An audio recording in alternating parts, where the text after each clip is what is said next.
మన గుంతకల్ న్యూస్ ని లైక్ చేయండి, షేర్ చేయండి, సబ్స్క్రైబ్ చేయండి. మన గుంతకల్ న్యూస్ లో లైక్ చేయండి, సబ్స్క్రైబ్ చేయండి అండ్ షేర్ చేయండి. థాంక్యూ. మన గుంతకల్లు న్యూస్ కి స్వాగతం.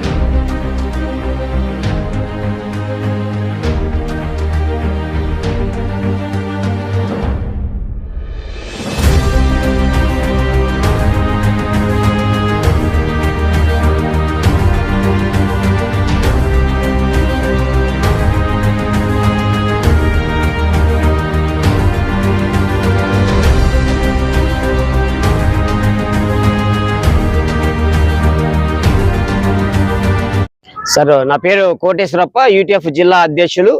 సో మనకు 12వ పిఆర్సీ జూలై 23 నుంచి రావాల్సి ఉంది. మళ్ళీ ప్రభుత్వం వచ్చిన తర్వాత దాదాపు మనం 1 సంవత్సరం వరకు వెయిట్ చేసాము.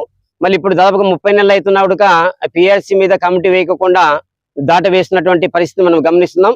అందుకని మేము అక్టోబర్లోనే మనము ఈ రణబేరి 2.0ని స్టార్ట్ చేసి రాష్ట్ర వ్యాప్తంగా ఉద్యమం చేపట్టాము. మళ్ళీ అప్పుడు కూడా ప్రభుత్వం స్పందించలేదు.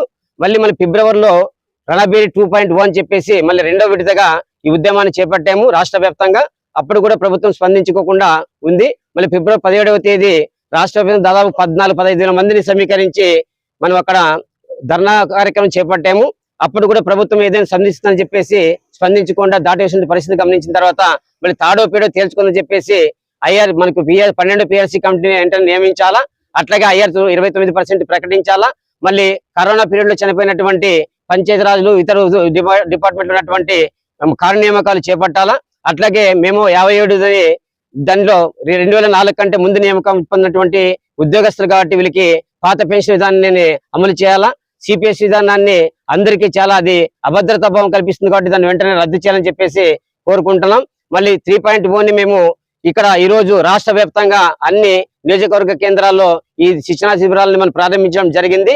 మళ్ళీ ఏప్రిల్ 1వ తేదీ రాష్ట్ర వ్యాప్తంగా అన్ని జిల్లా కేంద్రాల్లో మళ్ళీ ఇదే కార్యక్రమాన్ని అక్కడ నిర్వహిస్తాము. మళ్ళీ అక్కడ కూడా పెద్ద ఎత్తున జన సమీకరణ సేకరించి మళ్ళీ రాష్ట్ర ప్రభుత్వాన్ని కనువిప్పి కలిగే విధంగా మేము ముందుకు తీసుకెళ్తున్నాం. అప్పుడు కూడా స్పందించుకోకపోతే మళ్ళీ ఏప్రిల్ 15, 16, 17, 18, 19 5 రోజులు కూడా రాష్ట్రంలో విజయవాడలో రాష్ట్ర కేంద్రంలో ఈ 5 రోజుల కార్యక్రమాన్ని కూడా చేపట్టడం జరుగుతుంది. మళ్ళీ అప్పుడు కూడా ఏదో ప్రకటన చేయకపోతే మాత్రము తప్పకుండా మేము ఏప్రిల్ 28వ తేదీ మనము ఇది విజయవాడలో మన అసెంబ్లీ ముట్టడికి రాష్ట్ర కేంద్రం పిలిపించింది కాబట్టి మేమందరూ కూడా దానిలో భాగంగానే ఇక్కడ అన్ని కేంద్రాల్లో మన జన సమీకరణ సేకరిస్తూ మళ్ళీ పెద్ద ఎత్తున విజయవాడ కేంద్రంలో రాబోయే 28వ తేదీ అసెంబ్లీ ముట్టడికి మేమంతా కూడా పెద్ద ఎత్తున పోతాము. అంత లోపల ప్రభుత్వం స్పందించి మాకు పిఆర్సీ కమిటీ నియమించడానికి ఆర్థిక భారం ప్రభుత్వానికి ఏముండదు కాబట్టి మళ్ళీ వెంటనే మనకి 12 పిఆర్సీ కమిటీ నియమించాలా. మళ్ళీ బకాయిలు అయితే చాలా పేరుకుపోతున్నాయి, మళ్ళీ అవి కూడా వెంటనే విడుదల చేయాలా. ఇప్పుడు కూడా చాలా మంది రిటైర్డ్ అయిన తర్వాత 1 నెల లోపలే మన గ్రాట్యుటీ వచ్చేది. మళ్ళీ ఇప్పుడు దాదాపు సంవత్సరం పైన అయినా కూడా గ్రాట్యుటీ ఇవ్వలేదు. చాలా మంది పదవీలను పొందినటువంటి ఉద్యోగస్తులు వాళ్ళు చాలా ఇబ్బంది పడుతున్నారు. బయట అప్పులు తెచ్చుకుని వడ్డీలు కట్టలేక చాలా ఇబ్బంది పడిన పరిస్థితి కూడా ఉంటుంది.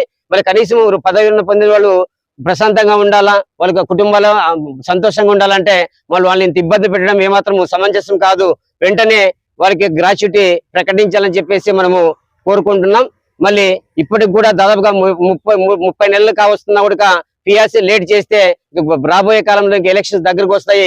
5 సంవత్సరాల పిఆర్సీని 9 సంవత్సరాలు చేస్తే మేము చాలా తీవ్రంగా నష్టపోతున్నాము. గత ప్రభుత్వంలో కూడా మేము చాలా నష్టపోయాము. ఇప్పుడు కూడా అంత నష్టం చవి చూసేదానికి ఏ ఉద్యోగస్తుడు కూడా రెడీగా లేడని చెప్పేసి అందుకే ఉద్యమాలను మేము చేపట్టడం జరిగింది. మళ్ళీ గత ప్రభుత్వంలో ఐఆర్ మనకు వాళ్ళు రివర్స్ పిఆర్సీ ప్రకటించి చాలా ఆర్థిక నష్టాన్ని కలిగించారు. హెచ్ఆర్ఏ ఏ ప్రభుత్వం ఇచ్చిందాన్ని దాన్ని కూడా తగ్గించారు. సాధారణంగా హెచ్ఆర్ఏ అంటే హౌస్ రెంట్ అలవెన్స్లు కాబట్టి అవి పెరుగుతూనే ఉంటాయి తప్ప ఎప్పుడు తగ్గవు. మళ్ళీ గత ప్రభుత్వం దాన్ని తగ్గించినటువంటి పరిస్థితి మనం గమనించాం. కాబట్టి ఈసారి మాకు రాష్ట్రంలో మా ప్రధాన కార్యదర్శి కేఎస్ఎస్ ప్రసాద్ సార్ గారు మన జేఏసీకి సెక్రటరీ జనరల్ గా ఉన్నారు కాబట్టి మాకు అదొక ధైర్యము. అందుకనే ఈ ఉద్యమాన్ని ఇంకా ఇతర సంఘాలతోనూ ప్రజా సంఘాలతోనూ రాబోయే అందరితో కలుపుకొని పెద్ద ఎత్తున నిర్వహించి ప్రభుత్వము ఖచ్చితంగా 12వ PRC కమిటీ ప్రకటించి వెంటనే ఐఆర్ ప్రకటించే వరకు ఈ ఉద్యమాన్ని తీసుకెళ్తామని చెప్పేసి మీ అందరి పక్షాన కోరుకుంటున్నాం. Thank you. రాఘవేంద్ర, యూటీఎఫ్ జిల్లా ట్రెజరర్.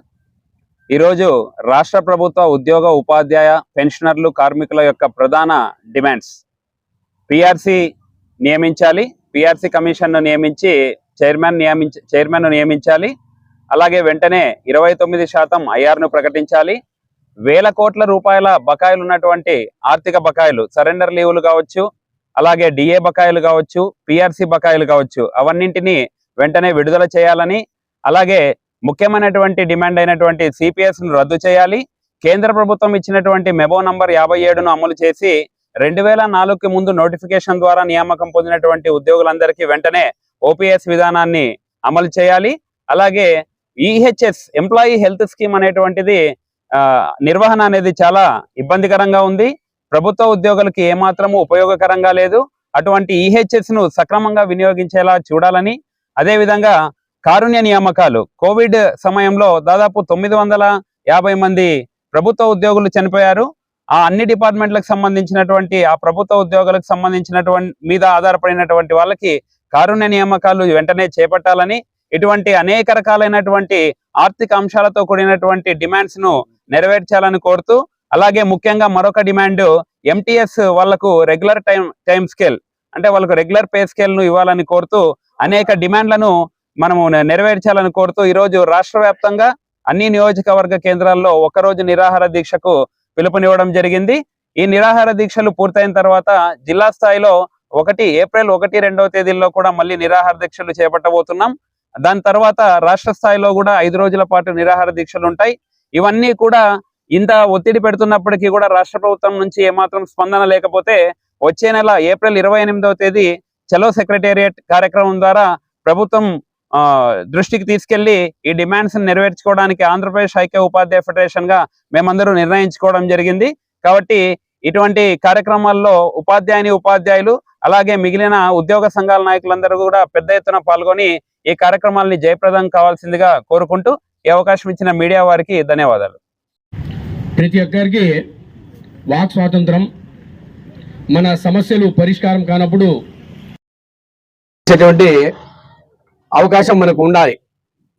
అలాంటి హక్కు అనేటువంటి ఉన్నాయి కాబట్టి మనం ఈరోజు ఒక శాంతియుత మార్గంలో ఈ కార్యక్రమాన్ని నిర్వహిస్తున్నాం.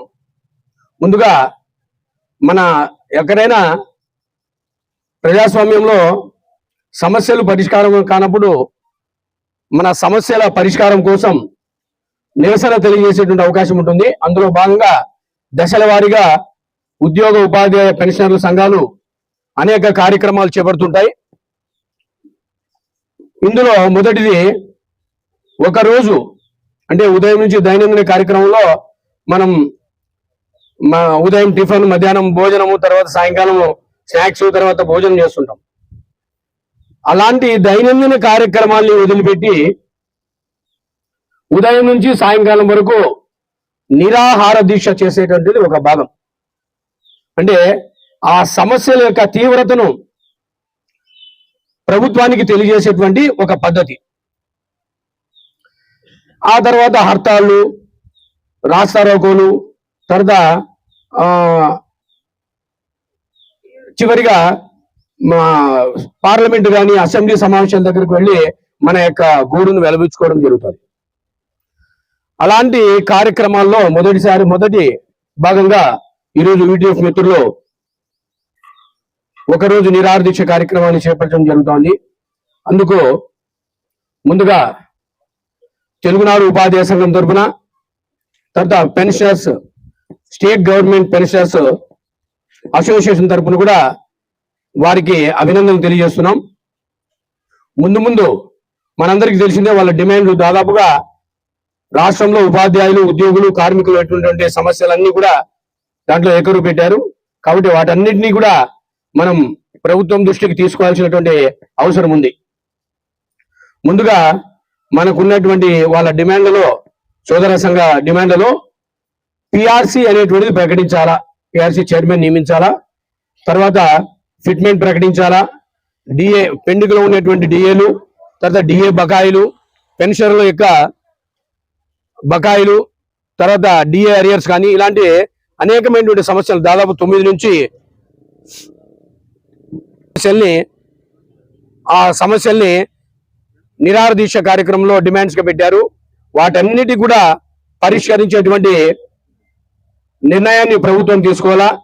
అయితే ఈ రోజు ఉన్నటువంటి పరిస్థితుల్లో డిఏ విషయాలు తీసుకుంటే గానీ మిగతా పెన్షన్స్కు రావాల్సినటువంటి బకాయిలు 2022 నుంచి గత ప్రభుత్వం పెండింగ్ లో పెట్టింది. వాటన్నిటిని కూడా ఒక్కొక్క దశల వారీగా చెల్లిస్తూ పెన్షన్ కు వచ్చేటువంటి గ్రాట్యుటీ కంపిటేషన్ అనేటువంటివి జూన్ 2025 వరకు చెల్లించింది. మిగతావి పిఎఫ్ కానీ విషయాలు కూడా దశల వారీగా చెల్లించుకుంటూ వస్తుంది. అయితే ఆర్థిక పరిస్థితులు అనేటువంటి సాకుగా చూపడం 30-32 సంవత్సరాలు 35-40 సంవత్సరాలు సర్వీస్ చేసినటువంటి ఉద్యోగ ఉపాధ్యాయుల్ని ఆ సాకుతో నిలబెట్టడం భావ్యం కాదు. రాష్ట్ర ప్రభుత్వం యొక్క అభివృద్ధి సంక్షేమము అనేటువంటిది దృష్టిలో పెట్టుకున్న ఉద్యోగ ఉపాధ్యాయ కార్మికుల పెన్షన్ల యొక్క సంక్షేమం కూడా ముఖ్యం.